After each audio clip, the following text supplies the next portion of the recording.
Hey there YouTube, welcome to Big Mike Beard Wisdom. So today we'll be tackling something a little bit weird, and basically the ice maker stopped working in this Maytag fridge.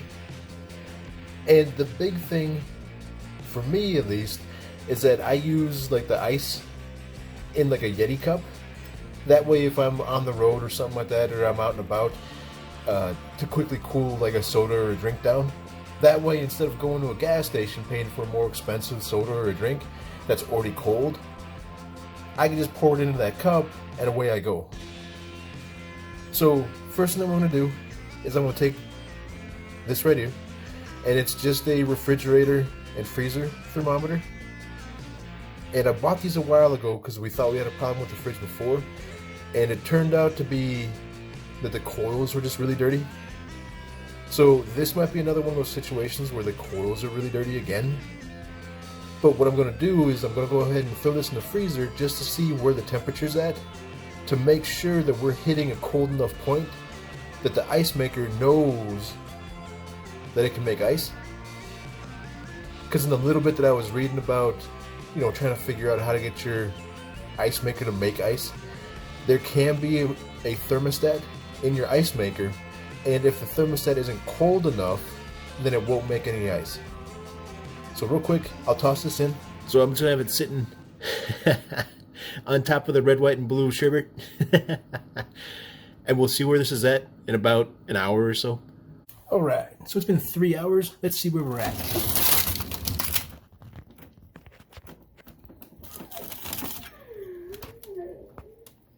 It's at close to 0. So temperature-wise, we should be good. Oh, looks like we made a little bit of ice. So 1, 2, 3, 4, 5, 6, 7, 8, 9, 10, 11, 12, 13, 14, 15, 16, 17, 18, 19, 20, 21, 22, 23, 24, maybe 25 cubes. So we might be doing all right. The problem that I ran into last night was that essentially the little like dump bucket that all the ice goes into was a little more than half full of like ice chips, half filled ice, half formed ice cubes, and some other junk. So like little bits of frost and stuff like that. That basically made one giant ice cube out of the bottom of that tray. It seemed like it wasn't making any more ice, even though the arm was down. So since I dumped that out last night at about 7, and then when we came down here this morning at about 4 to let the boys out, there was no ice in here. So what I did was I pulled the refrigerator out and unplugged it for about 30 seconds. I was reading that you flip that little bar up and down about 6 times and it might make it, you know, go again. And that was about 2 hours before we threw in that little thermometer. So now we know that this is definitely blowing cold enough, but there had been something not quite right. And I'm willing to bet it's going to be something where maybe it wasn't getting cold enough. Now, new fridges are kind of weird, at least to me, compared to the old fridges. Because I'm very much used to the old fridge where like the coils are on the back. But new fridges are pretty interesting because instead of having the coils on the back, a lot of them the coils are down at the bottom. But the problem is that with it being down here at the bottom, you've got a vent and you've got all the dirt and dog hair from those guys getting into the coils and causing a problem. So as you can see down here, this gets pretty dirty. And it gets pretty dirty pretty quickly, depending on, you know, how many dogs you have, how often the fridge is running. And this panel here just pulls out pretty easy. So you just grab it, pull straight out, and off that comes. You can see quite a lot of hair that this is intercepted, but as you can imagine, quite a lot of hair didn't get intercepted. So that's a look at the coils. And as you can see, they're pretty funky. Now there's a fan in the back So a lot like the radiator in your car, the fan moves the air through the coils and cools everything off. Now the weird thing with this though is that even though it's got this front grill to kind of protect it, it's not sealed to the bottom at all. So it's not like that grill protects everything and stops everything from coming in. There's still chances that stuff's going to slide in underneath and get sucked up under. So if you're having fridge problems or freezer problems, this is going to be a big thing to check. And I had never even thought about cleaning this out, except we had some sort of home maintenance program. And the home maintenance program basically came out in the springtime, well, I guess the summertime, and either the fall or the winter. And they did a couple of things. One of the things was cleaning this out. And basically all they did was they just tried to snake in a vacuum cleaner hose and see if they can get as much of that as they could. But really, you need a little bit more. So, as you can see, this is pretty rough. But you can get this cleaned out pretty well, kind of by yourself. Maybe with a buddy. With a few things that I've kind of learned the last time I did this. Here's a list of things you need. So I'd recommend flashlight, vacuum cleaner of your choice. This is like a coil cleaner. I don't remember when it was on Amazon if it said that it was for refrigerators, but these are also used a lot of times to clean like the inside of the ducts on a dryer. These are paper towel rolls. In the other video that I shot, that was one of the early ones, and you know, it was best not to be edited. I used wrapping paper because it was just after Christmas. So I used the wrapping paper roll, which I think is a little bit bigger, a little bit thicker. So it'll be interesting to see how this compares to them. And then tape. And it's pretty simple because unless you've got an attachment on your vacuum that can reach down in there, you're pretty much screwed as far as getting anywhere near those coils. Depending on your vacuum, you may or may not have an attachment that can fit down in there that's long enough. So in this situation, I don't have anything. So this is a little bit too big to go in there. So what I'll do is I'll take the paper towel roll, wrap it on here, tape it on, and then I'll be able to smash the paper towel roll a little bit to go down and in and actually get to those little grills. Alright, so I got that taped on. It's pretty simple. Just kind of tape it that way, you know, not enough air flows around it and plenty of air flows through it. And you may even want to tape the outside of it. I may wind up doing this in a little bit, just because you want to check it to make sure you got good air pulling through. And there's times where this might fold and crease, and if it does that, it can actually shut off itself. So I'll show you real fast.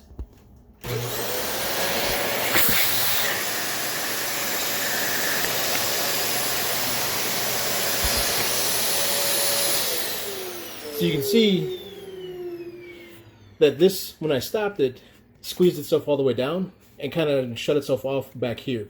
So what I'll do is I'll put a quick layer of tape around the outside. The same problem happened with the wrapping paper tube, but the wrapping paper tube separated too. This seems to be holding together pretty good. And then the big thing is going to be whether or not one roll is going to get me there or if I need two. And you might be wondering, why am I using masking tape? Well, the reason why is because masking tape's really easy to take off. Whereas if you use duct tape, you're going to be here for a while trying to figure out why in the world you use duct tape. Plus it leaves a residue behind, whereas masking tape normally doesn't. The first time I did this, I think I used packaging tape, which was kind of a pain in the butt. But all in all, this went pretty good. I also reinforced this nose just a little bit more because it was kind of sucking shut. But you can definitely see that it's kind of dirty from where I was jabbing it into all that dust and stuff. And on the other one, I gave this a little bit of an angled tip, which I probably should have done that with this one, but for some reason this one, especially putting a little bit extra tape around the end like this, really helped build this up and help keep it in shape so that I was able to jab it into those grills a little bit better without it being a problem. Whereas with the wrapping paper one, as soon as it closed up, it would break somewhere in that striping and where it's glued together and stuff. So this worked pretty well. With the one roll attached, you can see it goes in pretty easy, and this makes it all the way there with a little bit to spare. So what I'll do first is I'll go ahead and I'll vacuum this outer section as much as I can, and then I'll come through with that brush and see how much of this I can get.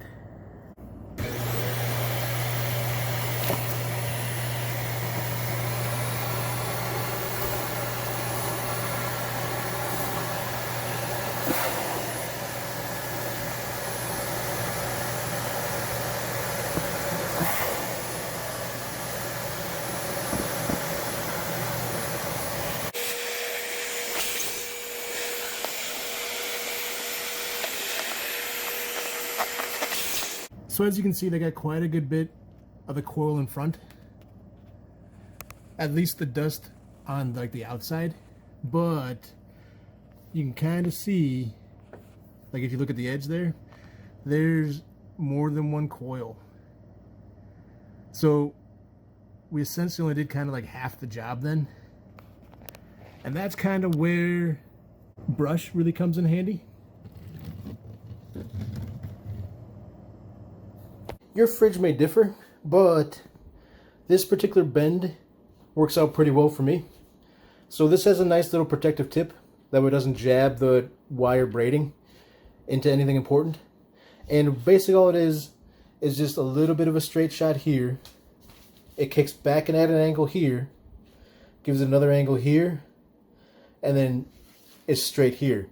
So this kind of lets you get close to and kind of work around underneath. So getting close to the edge of it. So like if this coupon here, if this was the grill,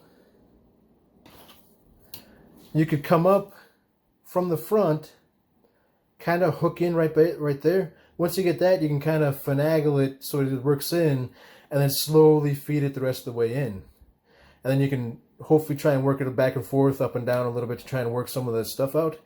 And that way you knock some of the dust loose, because you're not looking to clean the whole thing, because I think that could apply too much pressure to it and could possibly damage it. Then I'm sure that those coils can probably only take so much flexing and movement.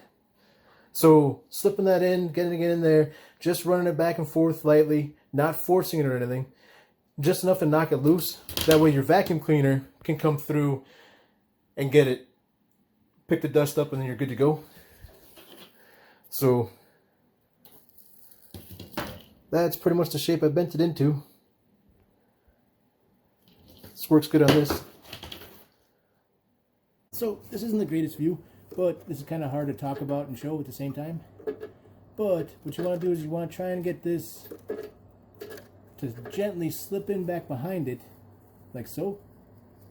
For me, my goal with the brush isn't so much to get it clean back inside there. It's just to kind of like break it up and knock stuff loose.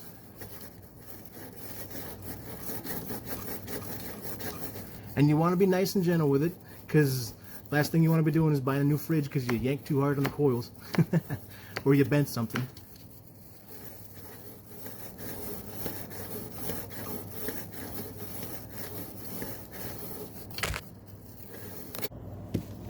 And the same thing for the other side. And the big thing is that I'm really trying to knock some stuff loose on the back part.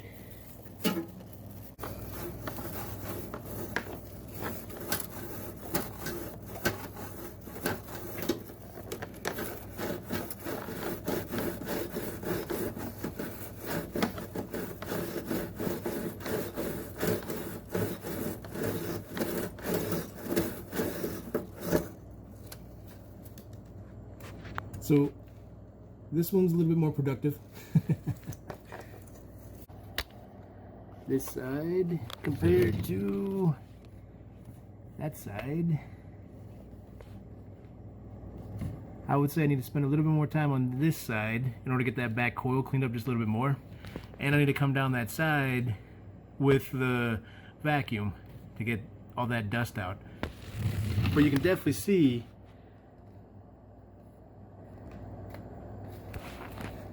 that this is definitely an issue.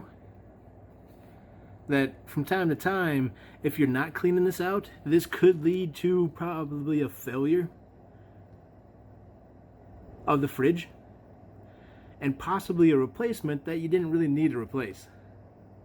And depending on how many dogs, how many kids, how much dust is around, so if you live down a dirt road, live in a desert, you know, something like that, there might be a good bit of stuff in here that you don't realize. And cleaning this out might be a task that you need to do more often. And for me, this is definitely something that I need to do more often. So I think it was about 6 months ago that I cleaned this out last time, and it was a little bit better than what this was now. As you can see, I got that second grill area cleaner and some more of the dust sucked out. So this, not super great, but like some areas, especially like the center area of the second grill, it's extremely tough to get to. That's just probably gonna wind up staying dirty forever and ever.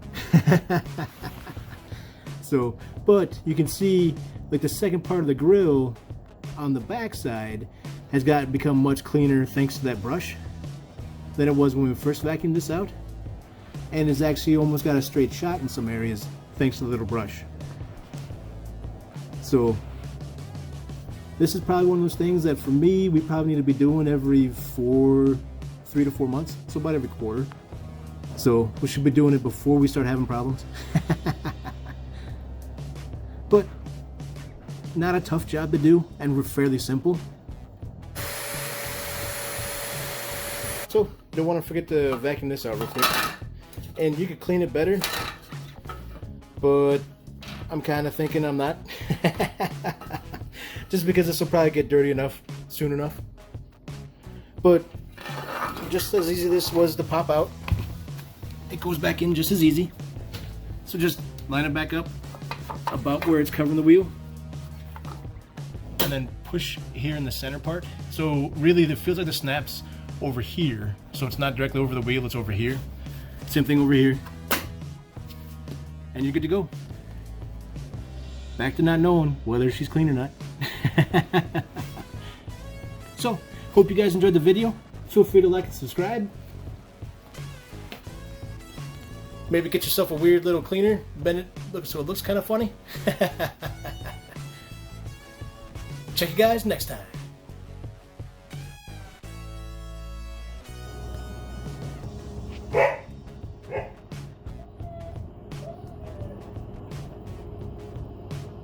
So, as you can see,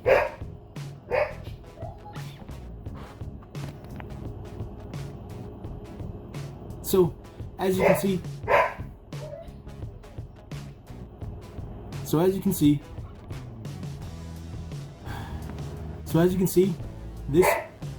you can see, the grill and stuff down here is something your wife doesn't want you showing anybody. So like this one is pretty handy. Why do you hate me?